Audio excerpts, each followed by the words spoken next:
Bonjour à tous et à toutes, ici Shtaris pour une nouvelle vidéo sur les échecs, j'espère que vous allez très bien. On a vu du coup des finales simples, dame, deux tours, une tour. On a vu comment promouvoir un pion, mais qu'est-ce qu'il se passe quand on a deux pions?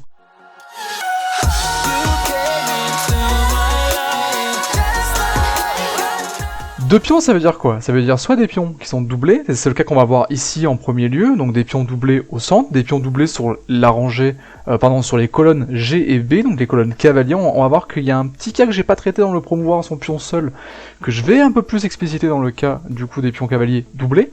Et enfin, on va voir ce qui se passe dans les pions tours. Premièrement, du coup, les pions centraux. Alors les pions centraux, comment ça va se passer? En fait, vous allez interagir avec le roi noir de la même manière que si vous aviez un pion seul. On va venir se mettre devant la trajectoire des pions, mettre en opposition le roi noir et le forcer à faire un coup latéral, du coup, puisque les trois cases devant lui sont occupées, sont contrôlées, par le roi blanc. Dès lors qu'il prend une trajectoire, un côté de la trajectoire, eh bien vous allez du coup prendre l'autre côté, ok. Et s'il vient se remettre sur la trajectoire, il suffit de redonner une opposition et le forcer encore une fois à choisir. Il s'en va vers votre pion, ce n'est pas grave, on va l'avancer. Donc là, la case est interdite, il est obligé de remonter, venir contrôler cette case-là. Vous pouvez à nouveau mettre un coup de pion, et s'il vient s'emparer de la case finale du pion, ce n'est pas grave. Vous avez encore le moyen, du coup, de venir mettre une opposition, lui faire choisir un côté, et enfin, venir s'emparer de la fin de trajectoire de ce pion, et le promouvoir sans aucun problème. Ok? Donc du coup, deux pions doublés, centraux, ne changent en aucun cas les chances de gain du roi blanc, du camp fort, dans ce cas de figure, si vous arrivez à vous mettre devant les pions. Qu'est-ce qu'il se passe du coup quand ces pions sont sur la zone cavalier? Eh bien, il va falloir faire attention un petit peu à la zone de patte, et surtout ici j'ai une situation un petit peu plus complexe où le roi blanc en fait n'a pas réussi à avancer aussi loin que prévu. Vous savez que en début de partie on joue souvent des mouvements de pions, donc il est assez rare de voir des pions en E2 par exemple en fin de partie, ça n'a aucun sens. Donc du coup j'ai mis un cas un petit peu plus réel ici où les pions sont en B4 et en B5, ils sont doublés là-bas. Tant pis, c'est comme ça, imaginons qu'on a eu une finale et qu'il se retrouve à doubler. Et bien, du coup, maintenant, il faut anticiper ce qui va se passer. Comment on analyse cette position, du coup? On sait que la position du roi noir idéale serait celle-ci, et on sait que notre seule case, du coup, pour venir défendre le pion immédiatement, serait la case C4. Donc, du coup, il ne faut absolument pas venir occuper cette case ici, parce que si le roi répond en venant en B6, si le roi, du coup, répond en venant en B6, et bien du coup nous avons l'interdiction de venir ici, nous allons devoir du coup occuper une case autre qui ne protège pas le pion B5, vu que la case B4 est déjà occupée par le deuxième pion. Donc attention à ce deuxième pion qui peut constituer une gêne dans certains cas. Donc C4 absolument pas à jouer.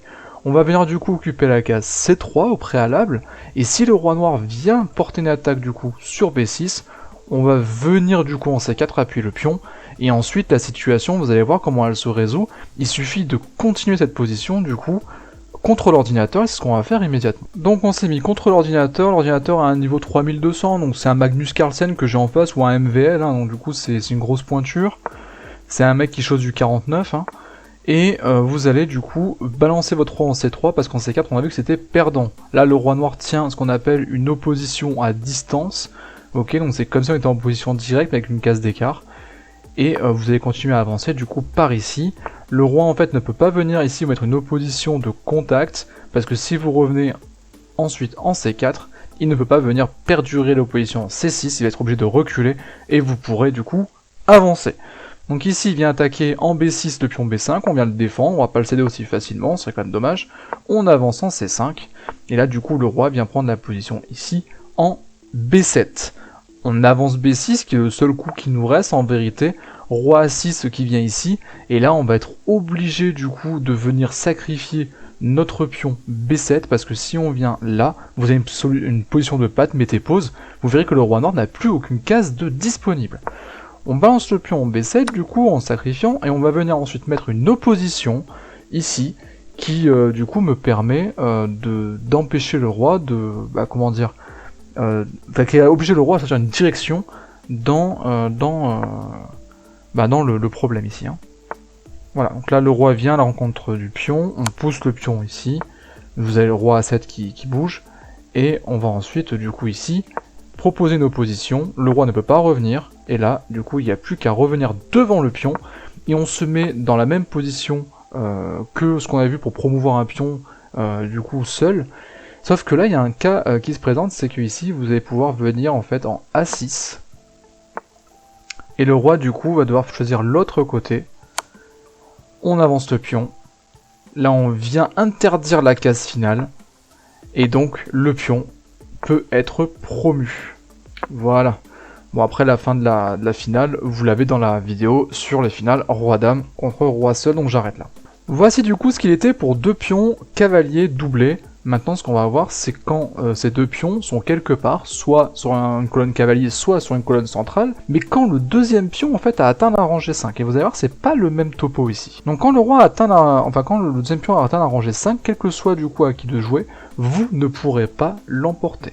C'est bien que si vous jouez par exemple ce roi ici pour venir protéger le pion, bah vous le perdez tout simplement comme ceci, vous êtes obligé de le sacrifier, et en reculant, eh bien vous tombez dans la même situation que celle qu'on avait présentée en fait quand vous êtes derrière votre pion et que vous l'avez pas avancé.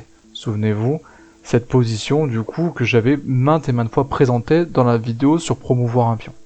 Du coup, cette position elle est pas cool pour les blancs, et vous allez me dire oui mais si les blancs ne jouent pas en premier, ou si les blancs jouent autre chose, par exemple si les blancs jouent G5, bah roi G5 en fait, oui vous allez avoir du coup roi E7, roi F5 qui vient protéger le pion, le roi recule, et à ce moment-là, qu'est-ce qui se passe? Eh bien, il vient donner l'opposition. Et en venant de donner l'opposition, eh bien, vous pouvez ensuite soit avancer le pion, et vous avez cette solution là où bah, c'est patte. Voilà, donc il va falloir sacrifier le pion. Soit cette opposition va vous reculer, et le roi noir bah, vient se replacer ici, et vous retrouvez dans la situation, vous allez jouer roi F5 en premier, bah, c'est que vous allez devoir du coup reculer, sacrifier le pion. Donc dans les deux cas, en fait, vous perdez votre pion. On recontinue un petit peu la variante, donc roi G5, roi E7, on vient ici protéger le pion, là le roi recule, et on vient avancer. Qu'est-ce qui se passe du coup s'il y a ça? Eh bien soit vous reculez, ou vous bougez, par exemple, vous pouvez bouger ici, il n'y a pas de souci. Mais si vous bougez ici, en fait, le roi noir a cette case de tempo, qui, si vous avancez par exemple là, bah, il revient ici, vous devez protéger. Là je suis déjà en position de nul, là, ça fait déjà 3 fois qu'on répète la position. Soit vous avancez et il vous met une opposition dans la tête, sachant qu'au bout d'un moment, il va gagner le pion du coup. Parce que je voulais pas provoquer 3 fois la même position. Donc cette variante est totalement nulle. Roi G5, roi E7, roi F5, du coup roi E8, roi F6, roi F8. Qu'est-ce qui se passe si je pousse le pion? Bah, si je pousse le pion, le roi revient ici, là il y a patte. Donc là c'est mort. Soit du coup vous reculez, le roi prend le pion. Soit vous avancez le pion, et le roi est quand même patte parce que les deux cases de sortie sont prises, et les deux cases ici sont attaquées par le premier pion. Donc du coup, en fait, vous êtes obligé de céder le pion, comme ici, tac. Là, qu'est-ce que vous reste comme coup? Bah vous pouvez pas passer devant le pion, donc du coup le roi va pouvoir venir ici, tac, et vous retombez du coup dans le cas de promouvoir un pion seul.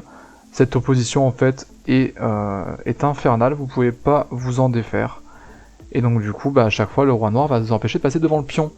Vous êtes obligé de pousser le pion au bout d'un moment, et vous finirez du coup par cette même position une rangée plus loin. Et qu'est-ce qui se passe une rangée plus loin? Imaginons que la flèche borde l'échiquier, c'est un patte. Donc du coup, quand les pions doublés sont arrivés en rangée 6 et 5, eh bien en fait, il y a impossibilité pour le camp fort de gagner, et vous ne pourrez pas du coup faire la promotion du moindre pion, ce qui est assez dommage. Donc attention à ne pas trop pousser vos pions. Autre cas aussi qui peut être intéressant d'étudier, c'est quand vos pions du coup sont sur la colonne A ou H, donc ce sont des pions tours, et qu'ils soient en 5-6 ou en 4-3 ou en 2-3, enfin n'importe où ils soient placés, qu'ils soient collés ou pas, et bien en fait la case d'arrivée, ça est déjà contrôlée par le roi noir, ou si le roi blanc est enfermé sur la trajectoire du pion, et bien ça, vous pouvez mettre en fait autant de pions que vous voulez, le cas sera exactement le même. Le roi noir en fait va défendre la position corps et âme en haut, et vous ne pourrez jamais le chasser, quoi qu'il fasse, là c'est patte, quoi qu'il fasse vous pourrez jamais le chasser, et même il va vous prendre l'intégralité de vos pions, du coup ça sert à rien, vous ne pouvez pas gagner dans cette position là.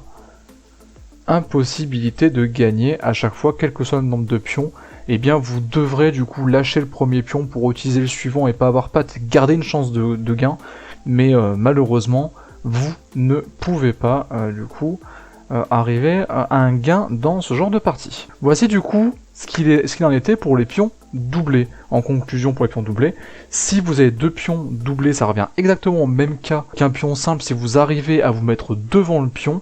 Attention aux pions cavaliers et les situations de pattes qui sont dangereuses, mais le gain, si vous y prenez bien, est quand même possible au moyen d'un sacrifice d'un pion. Et si jamais vous avez des pions tours doublés n'importe où sur l'échiquier, ou des pions centraux ou cavaliers dont le pion arrière est déjà arrivé en 5ème rangée, alors vous ne pouvez pas gagner, ce sera match nul.